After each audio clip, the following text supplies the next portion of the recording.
తిరుమల లడ్డు తయారీకి వాడిన నెయ్యిలో జంతువుల కొవ్వు కలిసిందని చంద్రబాబు పవన్ కళ్యాణ్ చేసిన ప్రచారానికి సిట్ రిపోర్టుతో చెక్ పడిందని కథ అడ్డం తిరిగింది కాబట్టి ఇప్పుడు విచారణ కమిటీ అంటున్నారని మాజీ మంత్రి కృష్ణా జిల్లా వైఎస్ఆర్సీపీ అధ్యక్షుడు పేర్ని వెంకట్రామయ్య తెలిపారు. సిట్ ప్రభుత్వాన్ని తదుపరి చర్యలు తీసుకోమని చెప్పలేదని, దోషులపై చర్యలు తీసుకోవాలని మాత్రమే చెప్పిందని ఆయన గుర్తు చేశారు. సిట్ రిపోర్టులో వైఎస్ జగన్మోహన్ రెడ్డి గాని ఇతర వైసీపీ నేతల పేర్లు ఎక్కడైనా ఉన్నాయా అని పేర్ని నాని ప్రశ్నించారు. ఏమీ లేకపోయినా రాజకీయం కోసం వైఎస్ఆర్సీపీపై మూకుమ్మడిగా విష ప్రచారానికి దిగారని అన్నారు. 219 రూపాయలకి జగన్మోహన్ రెడ్డి గారు సీఎం అవ్వకముందే, ఎన్నికల లెక్కింపు కాకముందే, మీ ఆపద్ధర్మ ప్రభుత్వం ఉండగా, మీ రెగ్యులర్ ప్రభుత్వం ఉండగా కంపెనీని అప్రూవ్ చేసి దాన్ని అలౌ చేసిన తర్వాత 291 రూపాయకి హర్ష్ ఫ్రెష్ డైరీ అనేక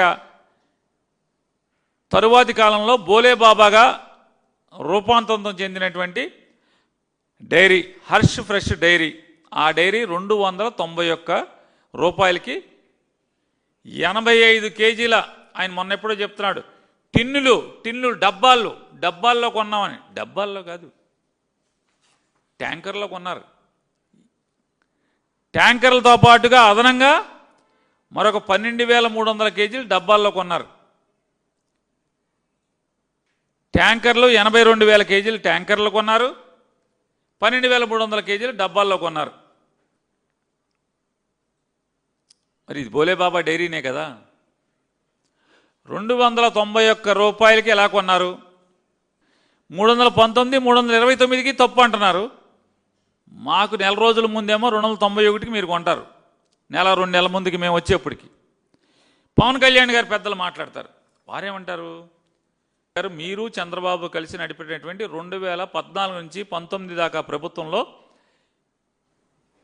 జగన్మోహన్ రెడ్డి గారు ఎక్కేటువంటి కొద్ది మాసాలు, అంటే 2 నెలలు 3 నెలల ముందు కూడా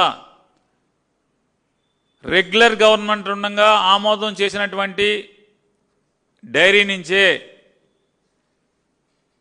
హర్ష్ ఫ్రెష్ డైరీ, తర్వాత బోలేబాబా పేరుతో రూపాంతరం చెందినటువంటి హర్ష్ ఫ్రెష్ డైరీ నుంచి 291 రూపాయలకి కొన్నారు.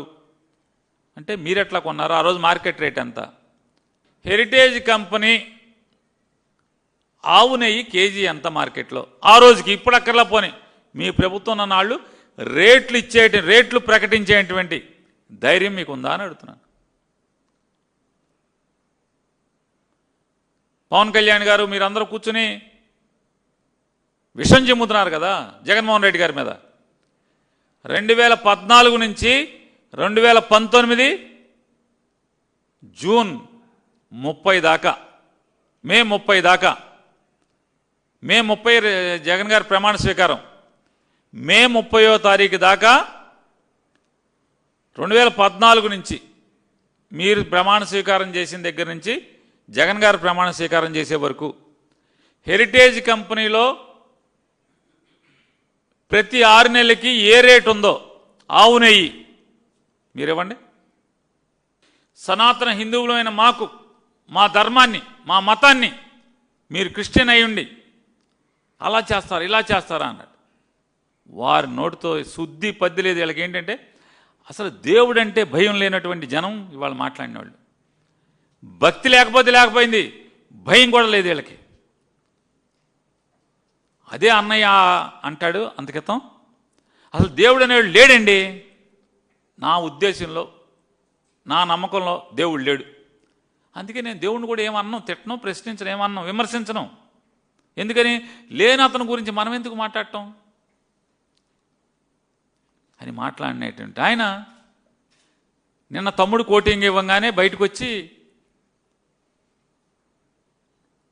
మనకు చంద్రబాబు నాయుడు వేసే బిచ్చం పదవులు కావాలి కానీ ఆయన్ని కాసుకోవద్దాం మనం అని చెప్పి అందరిని full left and right batting ఎమకొట్టుడు కొట్టాడని చెప్తున్నారు. అన్నయ్యని, మంత్రుల్ని, ఎమ్మెల్యేలని, ఎంపీలని, రామతీర్థంలో రాముడి విగ్రహం శిరచ్ఛేదం చేశారు. ఎవరు చేశాడు చూడండి ఒకసారి.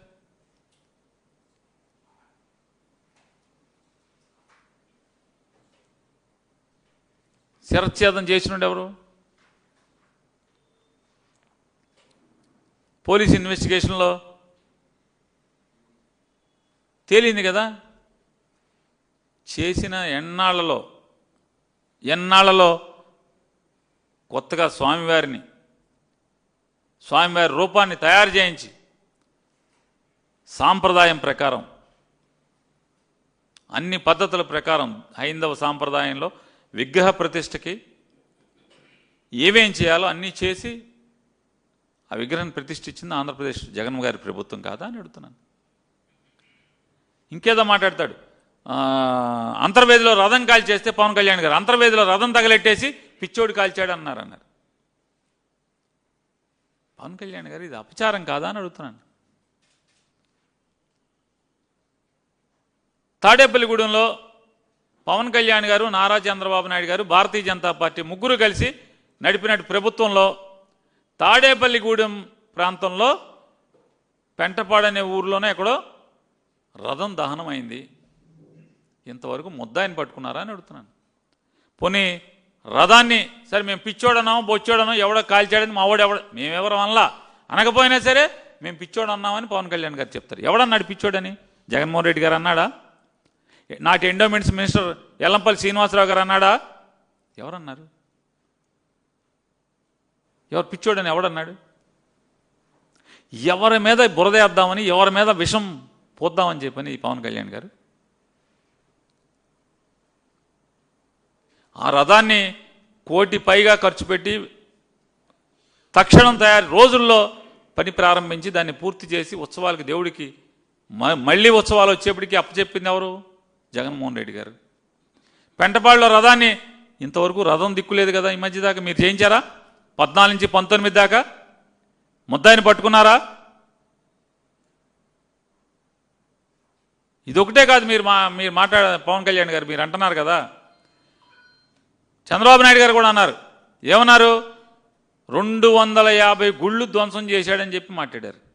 ఒకసారి చూడండి, బెజవాడలో గుళ్ళు ధ్వంసం చేసినాడు ఎవడు? 2015-16లో విజయవాడలో ఉన్నటువంటి ఆలయాలన్నీ కూడా ధ్వంసం చేసినాడు ఎవడు? చూడండి ఒకసారి. మూర్తులకి గుళ్ళకి ఏ గతి పట్టించాడు చంద్రబాబు నాయుడు గారు? మీరిద్దరూ కలిసే కదా. పవన్ కళ్యాణ్ గారు మీరు, భారతీయ జనతా పార్టీ, చంద్రబాబు నాయుడు ఇవాళ కూర్చున్న ఎవరైతే విషం చిమ్మారో జగన్మోహన్ రెడ్డి గారి మీద మతం పేరుతో, మీ ముగ్గురు ఏలుబడిలో కదా ఇది ఎవరిదండి? మీ ప్రభుత్వం కాదు అది. చూడండి చూడండి అసలు ఎంత నీచంగా ధ్వంసం చేశారు. చూడండి అమ్మవారిని ఎలా బదలు కొడుతుంది, జేసీబీ పెట్టి అమ్మవారి గుడిని ఎలా ధ్వంసం చేస్తున్నారు చూడండి. ఆఖరికి ఉత్సవ మూర్తులే కాదు, మామూలుగా గర్భగుడిలో ఉన్నటువంటి మూర్తులను కూడా ధ్వంసం చేశారు. ధ్వంసం చేసి ఎక్కడన్నా సంప్రోక్షణ చేశారా? అపచారం చేశామని చెప్పని చెంపలు వాయించుకున్నారా? పాపం చేశారని ఏ దేవుడి దగ్గరికి గుడికన్నా వెళ్ళి సాష్టాంగ నమస్కారం చేశారా? పొళ్ళు దండాలు పెట్టారా? ఎక్కడన్నా మెట్లు కడిగారా అంటున్నా నేను.